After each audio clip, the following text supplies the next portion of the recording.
আসসালামু আলাইকুম। আজ আমি আপনাদের মাঝে নিয়ে এসেছি চিংড়ি দিয়ে কচুরলতি রান্না। কত সুন্দরভাবে আমি কচুরলতিগুলো রান্না করছি সেই রেসিপিটাই আজকে আমি আপনাদের দেখাবো। প্রথমে আমি একটি প্যান নিয়েছি। প্যানটা গরম হয়ে আসলে এর ভিতরে সয়াবিন তেল দিয়ে দিচ্ছি। লতিটা যেহেতু ভাজা একটু পানি ছাড়া করব, তাই তেলের পরিমাণটা একটু বেশি দিতে হবে। প্রথমে পেঁয়াজ কুচি দিয়ে দিলাম, তারপর রসুন কুচি, কাঁচামরিচ কুচি। এখন একটু নাড়াচাড়া দেব। লতিটা একটু পেঁয়াজ রসুন একটু বেশি করে দিতে হবে, তাহলে স্বাদটা ভালো হবে। এরপর দিয়ে দেব 1 চামচ রসুন বাটা। রসুন কুচিয়ে দিয়েছি এবং রসুন বাটাও দিয়েছি।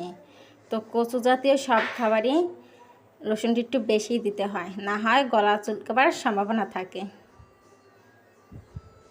এখন পরিমাণ মতো লবণ, চিংড়ি মাছ। এখন আবার কিছুক্ষণ নাড়াচাড়া দেব। তারপর দিয়ে দিচ্ছি 1 চামচের চেয়ে একটু কম পরিমাণে হলুদের গুঁড়া। হলুদের গুঁড়া দিয়ে কিছুক্ষণ নাড়াচাড়া দিয়ে এখন একটু পানি দিয়ে দেব, যাতে করে মশলাটা কষানো হয়। এই পানি পর্যন্তই থাকবে। এখন ঢাকনা দিয়ে ঢেকে দেওয়ার পর আবার উঠিয়ে নিলাম। কিছুক্ষণ পর পর এটা নাড়াচাড়া দেব। নাড়াচাড়া দেওয়া হয়ে গেছে। হালকা ভিজে ভিজে থাকা অবস্থায় লতিগুলো দিয়ে দিচ্ছি। লতিগুলো দেওয়া হয়ে গেছে। এখন ঢাকনা দিয়ে ঢেকে দেব। কিছুক্ষণ পর আবার ঢাকনা উঠিয়ে উল্টি পাল্টি নাড়াচাড়া দিতে হবে। এই লতিতে কোনো বাড়তি পানি দেওয়া যাবে না, তাই আমি চুলার আঁচটা একটু কমিয়ে দিয়েছি। এই যে হালকা ভিজে ভিজে আছে, এর ভিতরে লতিটা সেদ্ধ করতে হবে, তাহলে এর স্বাদ দ্বিগুণ হবে। দেখতেই পাচ্ছেন লতি থেকেও অল্প কিছু পরিমাণে পানি বের হয়েছে।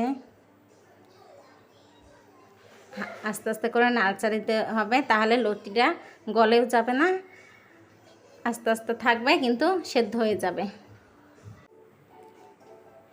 দেখতে পাচ্ছেন হালকা পরিমাণে সেদ্ধ হয়েছে, আরও সেদ্ধ হবে। যতক্ষণ পানিটা না শুকিয়ে যাবে ততক্ষণে এটা নাড়াচাড়া দিলে আস্তে আস্তে সেদ্ধ হবে। অনেকে আছে লতি গলানো অবস্থায় পছন্দ করে না।